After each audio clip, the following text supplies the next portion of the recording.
설교가 끝나면 다시 이제 광고가 잊혀지더라고요.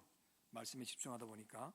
그래도 다시 한 번 더 제가 광고를 두 가지를 더 드리겠는데, 오늘 구역별 소그룹 이후에 1시 50분에 재직 교육이 있습니다. 그동안 어떻게 시간이 안 맞아서 못했는데 이렇게 가서는 안 되겠다. 왜냐하면 우리도 뭔가를 하나 사용하기 위해서도 어떻게 사용하는 사용법을 알아야 되는 것처럼, 이 재직이 된다는 것은 하나님이 원하시는 방법이 있어요. 하나님이 원하시는 그 인도하심의 어떤 계획이 있어요. 그걸 알아야지만이 제대로 감당할 수가 있습니다. 그렇지 않으면 그냥 감투만 쓰는 거예요. 그리고 내 중심으로 내가 하고 싶은 대로 하는 건 아니거든요. 우리 기독교는 마음대로 예수 믿는 게 아니라, 그러므로 이렇게 믿어야 되는 성경이 있고, 이렇게 믿게끔 하는 예수님의 역사가 있고, 그리고 교회의 헌법도 있고, 신앙생활의 방법도 있는 거예요. 예배하는 예배 방법도 있고요. 그래서 직분을 감당하면서도 그 방법이 있는 거예요.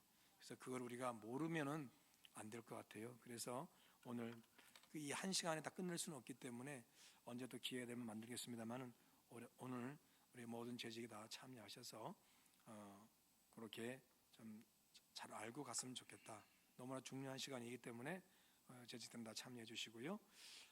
어쨌든 출석 체크할 거니까, 왜냐하면 이게 항존직도 마찬가지지만 특별히 임명직 집사님들은 해마다 우리가 서역을 하는데, 우리가 믿고 맡기잖아요. 여러분이 결단하고 서역하면 다 받아주는데 이렇게 해서는 안 되죠. 그건 서로 약속을 깨뜨리는 것이기 때문에 출석을 체크하도록 하겠습니다. 그러니 꼭 참여해 주시길 바라고, 절대로 예수 믿는 건 내 마음대로 행동하는 게 아니에요. 꼭 기억하시길 바라고요. 그 다음에 저녁 기도회가 오늘 시간이 빠져 있는데 8시 30분입니다. 월, 화, 목입니다. 수요일과 금요일은 예배가 있고 기도가 있기 때문에 월, 화, 목 이렇게 8시 반에 지하성전에서 모이는데, 제가 이렇게 어저께 가서 이제 저녁에 다시 서재에 앉아가지고 한 주간에, 다음 주 한 주간에 저녁 기도회 설교를 준비하는데, 제가 설교를 준비하면서 너무 은혜를 받았어요. 제 스스로다. 이제 뭘 느끼냐면, 하나님이 이 기도회를 정말 기뻐하시는구나, 이런 마음에 감동이 와요. 그렇기 때문에 기도하고자 하는 감동이 있으신 분들, 기도해야 되는 분들, 자녀를 위해서 기도할 분들은 8시 반에 오셔도 됩니다. 그냥 누구든지 오시면 돼요. 그리고 시간은 길지 않습니다. 기도하실 분만큼 기도하시다가 돌아가시면 되니까 꼭 그렇게 기억하시고, 우리가 기도가 믿음이거든요. 기도가 준다는 것은 믿음도 그만큼 점점 사라진다는 겁니다.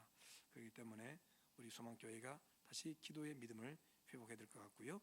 그렇게 해서 저는 새벽 기도 나시는 분들은 저녁 기도 안 오셔도 돼요. 그러나 기도하고 싶으면 오시면 돼요.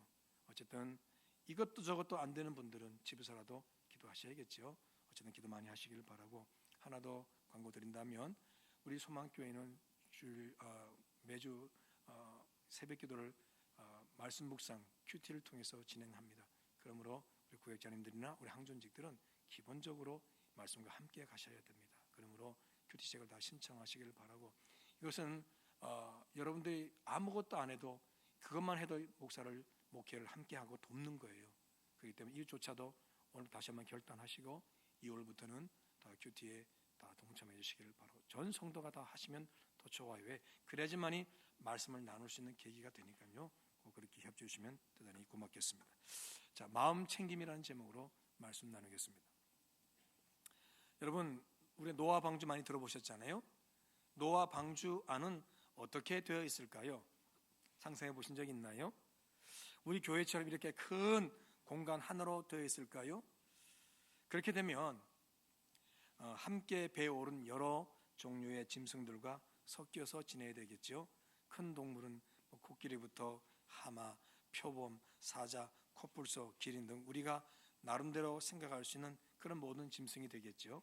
그보다 작은 짐승들도 있습니다. 그보다 더 작은 그룹의 짐승들도 있었겠지요. 심지어 기어다니는 작은 벌레들도 있습니다. 당연히 새들도 함께합니다. 여기에 노아와 그의 가족들까지 함께 한다면 그 같은 공간에서 어떻게 여러분 될까요? 하나님께서 짐승들을 동면에 들어가게 하셔서 조용히 방주에서 지내게 하셨을까요? 만약 그렇다면 하나님이 노아에게 먹을 양식을 저축하라, 너와 그들의 먹을 것이 되리라고 하신 말씀이 이게 의미가 없어지는 거예요. 노아와 그들은 노아와 그의 가족만 아니라 함께 있는 사람들과 짐승들을 다 포함하는 거예요. 때문에 세번역 성경 창세기 6장 21절 이렇게 말씀하죠. 그리고 너는 먹을 수 있는 모든 먹거리를 가져다가 쌓아두어라. 이것은 너와 함께 있는 사람들과 짐승들의 먹거리가 될 것이다. 이렇게 기록하고 있어요. 먹을거리가 준비되었다는 말은 먹고 자고 움직이는 그런 정상적인 활동을 할 것임을 말해주는 것입니다. 짐승들이 동면을 취하도 그렇게 있지 않을 것이라는 걸 분명하게 알려주고 있다는 것이죠. 자, 그렇다면 큰 짐승들은 많이 먹기도 하지만 많은 배설물도 내놓지요. 또 냄새는 어떻게 될까요? 또 함께 지낸다면 작은 동물들은 큰 짐승들에게 얼마든지 위협을 받을 수 있고, 기어다니는 것들은 소 뒷걸음치다가 쥐잡듯 얼마든지 그런 위험에 노출되어 있습니다. 무엇보다 노아와 그의 가족이 어떻게 이들과 함께 지낼 수 있냐는 거예요. 이들은 반려동물이 아닙니다. 야생동물입니다. 야생에서 그냥 지내다가 방주에 들어온 녀석들입니다. 물론 하나님의 특별한 역사하심으로 이들이 방주로 몰려와서 들어가게 되었어요. 그렇지만 사람과 짐승은 엄연한 구별이 있어요. 그래서 더불어 지내는 것은 이게 보통 일이 아닙니다. 하나님의 나라가 사람과 짐승이 평화롭게 공존하는 것을 말씀하고 있지만, 그렇다고 방주 안에서 짐승이 사람처럼 행동하거나 사람이 짐승처럼 행동하는 것은 절대로 아닐 것입니다. 식사하는 것과 배설하는 것, 잠을 자는 것, 씻는 것 등 이런 건 아무리 짐승과 사람이 공동체를 이룬다 할지라도 짐승이 사람의 흉내를 낼 수는 없는 것입니다. 그러므로 방주는 큰 공간 하나로 이루어지면 안 된다는 거예요. 성경은 그러므로 방주를 만들 때 그 안에 칸들을 막고 이것은 방을 여러 칸 만들라는 말씀이 될 텐데, 그 다음에 말씀이 뭐냐면 상중하로 이렇게 하라는 말씀이 있어요. 그러므로 방주가 상중하 3층으로 이렇게 구성되어 있음을 말합니다. 이것은 하나님의 창조 행위와도 연결되지요. 하나님은 하늘, 땅, 바다를 만드시고 땅에 나는 식물들, 바다에서 생활하는 생물들, 그리고 하늘의 새들을 만드십니다. 그리고 사람을 그 가운데 지내도록 하셨습니다. 하나님의 창조 행위는 말 그대로 질서정연함 그 자체였습니다. 유대의 전통 해석에 의하면 방주의 맨 밑층은 배설물, 쓰레기, 그리고 일부 큰 동물이 거주하는 공간이었고, 중간층은 짐승들의 거처, 그리고 위층은 사람의 거처와 새들이 있는 공간이라고 합니다. 나중에 물이 이렇게 얼마나 빠졌는지 확인하기 위해서 노아가 까마귀도 보내고 그리고 비둘기도 보냈는데, 그렇게 할 수 있었던 것이 바로 새들과 사람이 함께 맨 위층에 있었기 때문이라고 생각하게 되는 것이죠. 사실 이 위층은 채광과 환기에 유리하죠. 그래서 창세기 6장 16절에 보니까 거기에 창을 내되 위에서부터 한 규빗에 내고 이렇게 말씀해요. 그래서 여기서 말하는 창이라고 하는 것은 시간적으로는 정오 12시, 해가 가장 높은 곳에 떠 있을 때를 말합니다. 함께 복수의 의미가 있어요. 그러니까 맨 위에 창을 내라고 하는 것은 그만큼 채광과 환기를 고려한 조치라고 할 수가 있다는 겁니다. 네. 이런 식으로 모든 짐승과 사람은 방주 안에서 질서 있게 지내도록 되었습니다. 자, 그런데 여러분, 방주가 물 위로 떠오를 때 어떻게 이렇게 질서 정연하게 되었을까요? 성경 야살의 책이라는 말이 나오는데 실제로 야살의 책이 번역돼서 나와 있어요. 그 야살의 책에 보면 방주가 떠오를 때 어땠는지를 그 상황을 묘사하고 있습니다. 물들이 많아져 땅 위에 크게 넘쳤고 물들이 방주를 뜨게 하여 그것이 땅에 떠올랐다.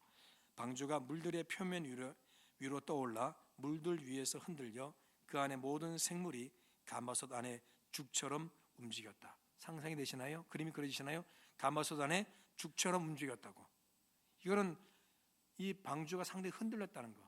그리고 그 안에 있는 모든 존재들이 다 거기에 흔들렸다. 그렇게 연상할 수가 있습니다. 큰 불안이 방주 안에 모든 생물에게 엄습했고 방주는 부서질 것 같았다. 방주 안에 있던 모든 생물이 두려워했다. 사자들이 울부짖고 소들이 울고 늑대들이 울었다. 방주 안의 모든 생물이 그들의 언어로 말하고 울어서 그들의 목소리가 아주 멀리까지 이르렀다. 노아와 그의 아들들이 그들의 어려움으로 인하여 울며 눈물을 흘렸다. 그들이 죽음의 문들에 이르렀다고 생각하여 크게 두려워하였다. 우리가 생각하는데 방주가 이렇게 지어지고 이제 물이 차니까 자연스러로 두둥하고 떠오른 것처럼 보이지만 야살의 책에 보면 그게 아니었다는 거죠. 엄청난 불안과 두려움이 이들에게 임했다고 말합니다. 그만큼 배가 떠오를 때 흔들렸다는 거지요. 그래서 이때 할 수 있는 건 울부짖는 것밖에 없었습니다. 소위 말하는 죽음의 공포로 인한 아수라장 그 자체입니다. 이때 노아가 하나님께 부르짖었다고 야살의 책은 기록하지요. 자, 읽어드립니다. 오 주님, 우리를 도우소서.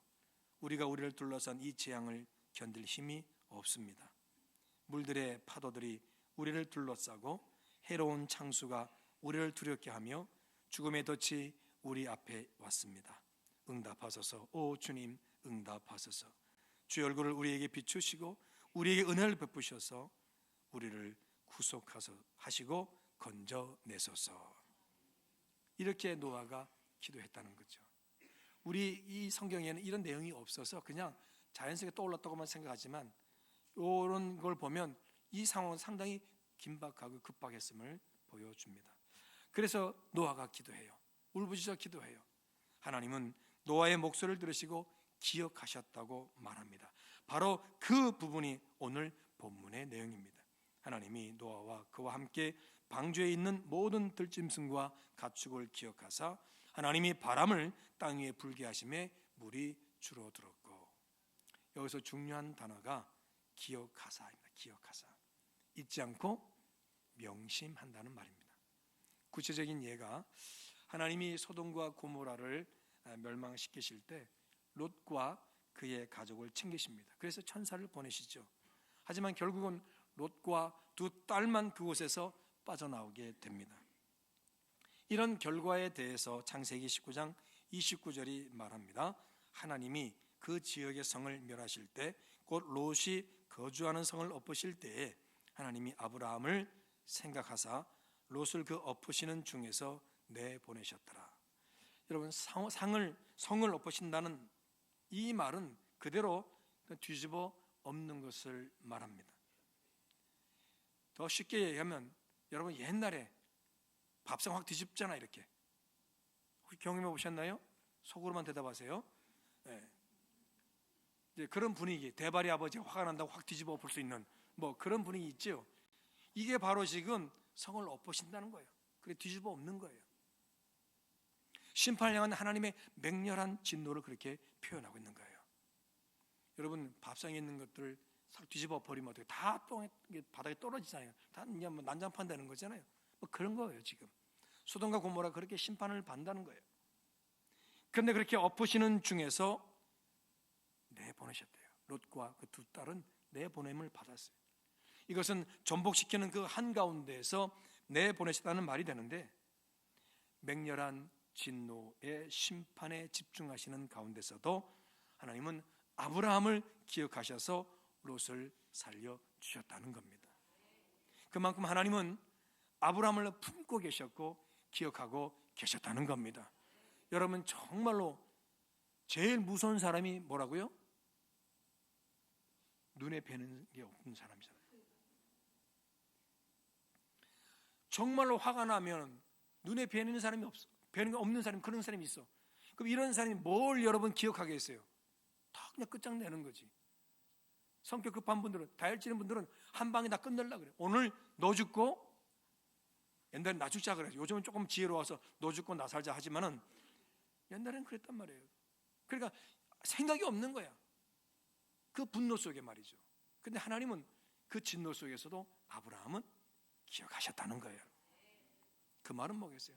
어떤 상황에도 늘 하나님은 가슴에 담고 계셨다는 거예요. 분노 중에도 긍휼을 잊지 않으시는 하나님이신 거죠. 그러한 기억을 오늘 하나님이 노아와 방주 안에 있는 모든 생물에게 주셨다는 겁니다. 이것은 하나님이 이들을 향한 마음을 계속 챙기고 계셨다는 거예요. 진노의 홍수 심판 속에서도 물 위에 떠다니는 이 방주를 하나님 그냥 계속 가슴에 담아두고 계셨다는 거예요. 마음을 챙기셨다. 여러분, 마음 챙김이 얼마나 중요한 말인지 몰라요. 마음으로 이게 챙겨져야지만이 기억도 하게 되는 것이고요, 그 다음으로 어떠한 행동도 하게 되는 거예요. 노아와 방주의 모든 생물을 위한 하나님의 마음 챙김은 바로 그때부터 비를 멈추고 땅 위에 바람을 불게 하셔서 물이 줄어들도록 하십니다. 온통 심판에만 몰두하실 상황에서도 방주를 향한 마음을 늘 챙기셨던 하나님, 여러분, 이러한 마음 챙김을 우리는 돌봄이라고 합니다. 돌봄을 위한 마음 챙김은 어디서 시작됩니까? 품에서 시작이 돼요. 품에서. 안고 있는 아이를 향한 어머니의 마음은 언제나 아이를 향한 돌봄으로 충만하지 않습니까? 품에 안고 있으니까 다른 거 생각하지 않아. 늘 이 아이만. 밥을 어떻게 먹는지도 모른대잖아요. 여러분 다 경험하셨잖아요. 내 아이를 키울 때, 품에 안는 내 아이를 키울 때 어떻게 밥을 먹는지 모른다는 거죠. 그만큼 품에서 있는 아이를 향한 이 마음 챙김이 돌봄의 역사로 나타나게 되는 것이죠. 품 안의 자식이라는 말이 있는데요, 품 밖으로 떠나니까 돌봄의 영향력이 줄어들었다는 말입니다. 품 안에 있을 때는 내가 원하는 대로 내가 하고자 하는 다 보살핌을 했어. 그런데 품 밖으로 나가니까 이제는 내가 챙기고 싶고 돌보고 싶어도 거절해, 상대가. 그래서 품 안의 자식이에요. 품 밖이 있다, 돌봄의 영향력이 줄어드는 말인데, 근데 여러분, 우리를 향한 하나님의 돌봄의 영향력은 줄어들거나 사라지지 않는다는 점입니다. 이사야 46장 3절 4절의 말씀입니다. 함께 한번 읽어볼까요? 시작. 야곱의 집이여, 이스라엘 집에 남은 모든 자여, 내게 들을지어다. 배에서 태어남으로부터 내게 안겼고 태에서 남으로부터 내게 업힌 너희여, 너희가 노년에 이르기까지 내가 그리하겠고 백발이 되기까지 내가 너희를 품을 것이라.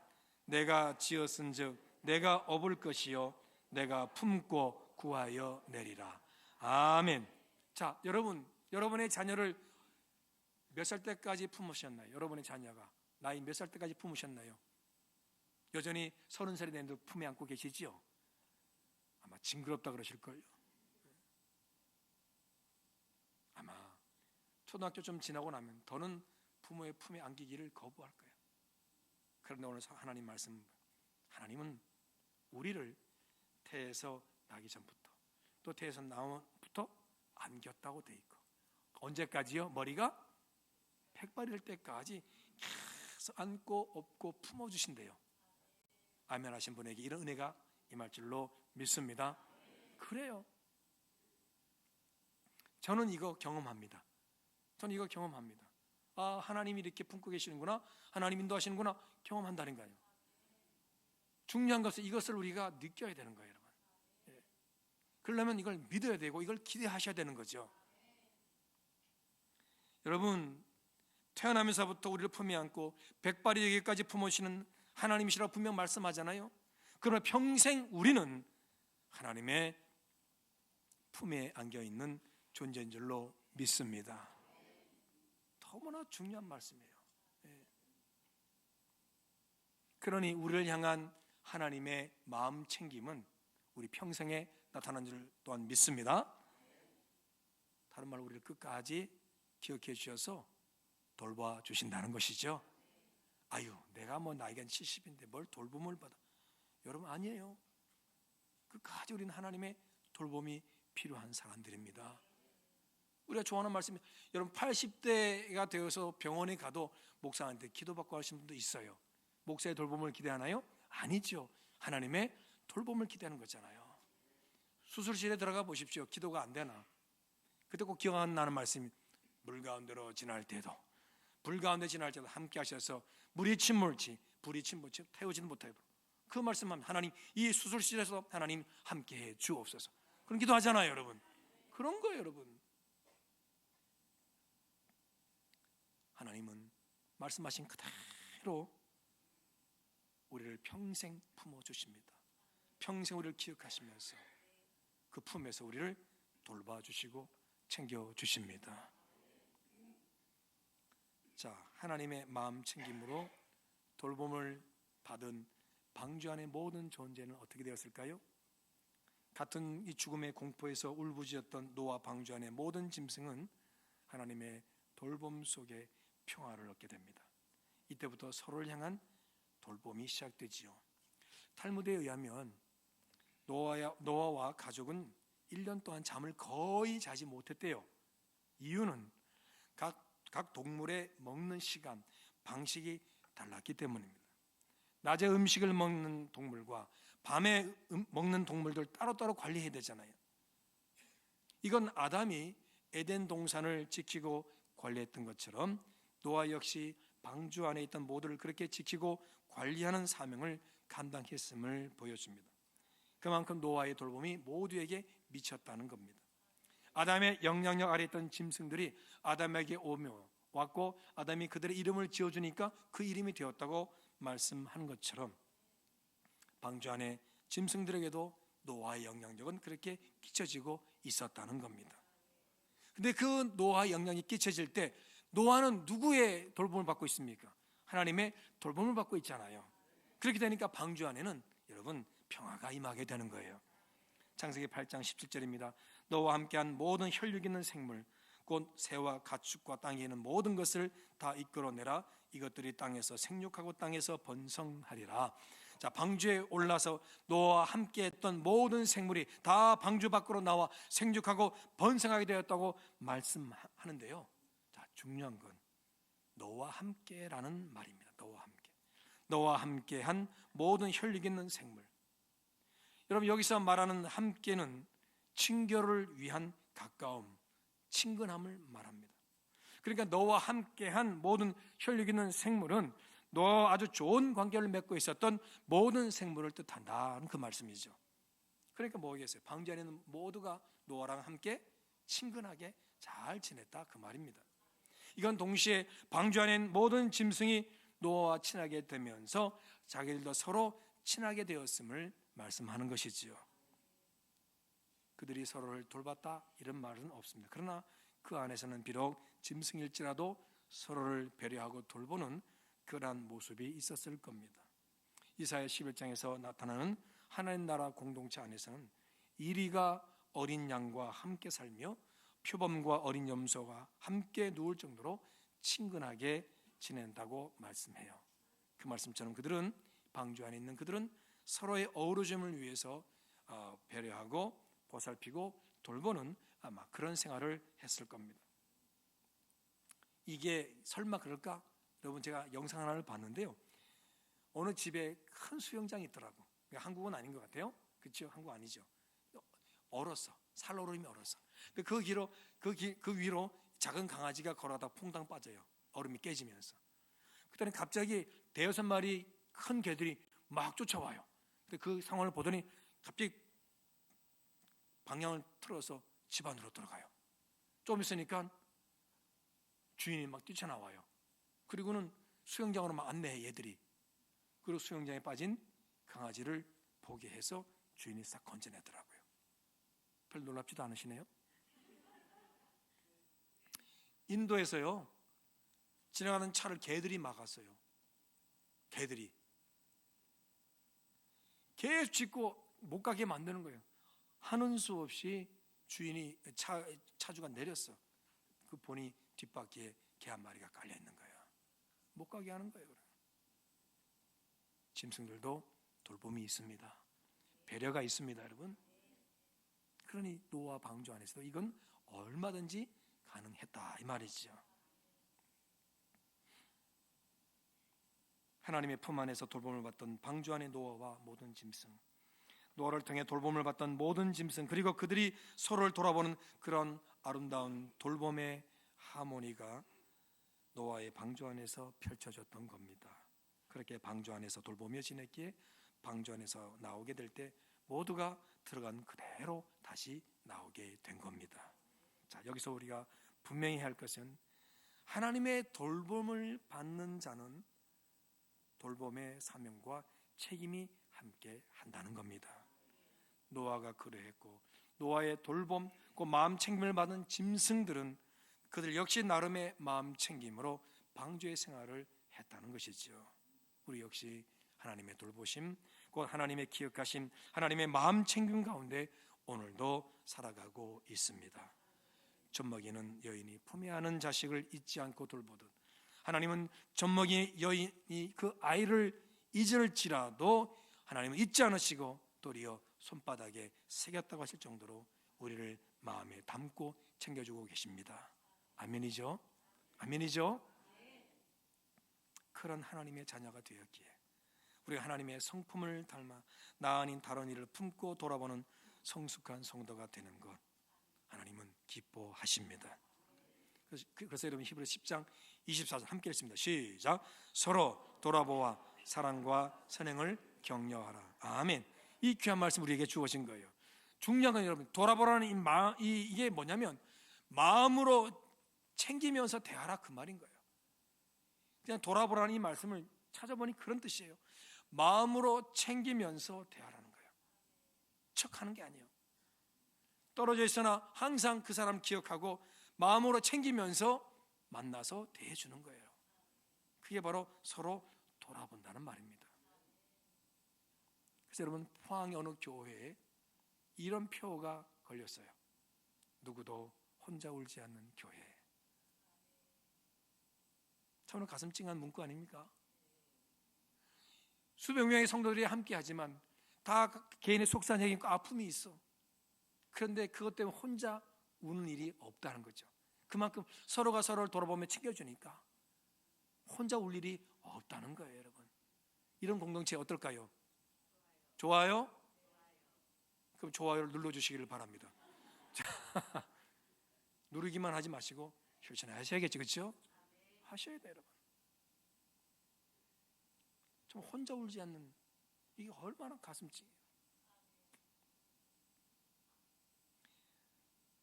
서로의 돌봄, 마음 챙김에서 이런 모습이 이루어지게 되는 것이죠. 우리 소망 공동체에도 노아의 방주 공동체처럼 하나님의 품 안에 있어 서로를 품고 돌아보며 아름다운 예수의 공동체를 이루는 것이 이 시대의 생명을 살리고 선한 영향을 끼치는 교회다움이 될 줄로 믿습니다. 2026년 주품에 안긴 우리로 서로 품고 돌아보는 생명 가득한 사명 공동체로 나가기를 소망합니다. 그래서 2020년 표는 이겁니다. 내 품에 안긴 너희여 서로 품고 돌아보라. 이 사려 깊은 마음 챙김에 돌봄에 우리 모두가 함께하기를 소망합니다. 교회 와서 나는 열심히 내 할 일만 하면 돼. 여러분 그건 아닙니다. 여러분 일하러 교회 오는 거 아니잖아요. 성도의 교제입니다. 예배를 위해서 봉사하기 위한 아닙니다. 예배를 드리면서 봉사한 것도 맞지만 나아가 성도의 교제가 필요합니다. 그거 무시하면 안 돼요. 그 어떤 것보다도 이 성도의 교제는 중요합니다. 이게 바로 천국 생활의 여러분 표준이 되기 때문에 그래요. 그러므로 여러분 우리가 소그룹을 소중히 여겨주시고 이 소그룹 안에서 여러분 아름다운 신앙의 교제를 나누시는데 이제 세상 이야기 그만하시고 개인 이야기 그만하시고 은혜 받은 말씀 나누시기를 축복합니다. 그래 혼자 얘기 다 하지 마시고 서로 듣고 이해해 주는 시간이 얼마나 중요한지 몰라요. 그리고 어떤 분은 지금까지도 입 꾹 다물고 한마디 말도 안 하신다는데 그러다가는 천국 가서도 아무 말 못할걸요. 천국 가면요 입술 열고 찬양하고 말해야 돼요, 여러분. 그러니 내가 받은 은혜도 나누고 그러면서는 선한 영향이 서로에게 끼쳐지는 거예요. 소그룹에 잘 참여하시고 오늘은 구역별 소그룹이니까 기쁨으로 서로 구역식을 잘 서로를 위해서 기도하는 마음으로 듣고 은혜 나누고 기도해 주시길 꼭 부탁을 드리면서 여러분 2026년 우리의 삭막한 마음들이 좀 열려져서 나 혼자 교회만 다녀 그렇게 하지 마시고 누군가는 항상 마음에 품고 그분을 위해서 기도해 주면서 여러분 그렇게 신앙생활 할 수 있는 한 해 되기를 주님으로 축복합니다. 좋으신 하나님, 이러한 돌봄을 우리가 먼저 돌봄을 받고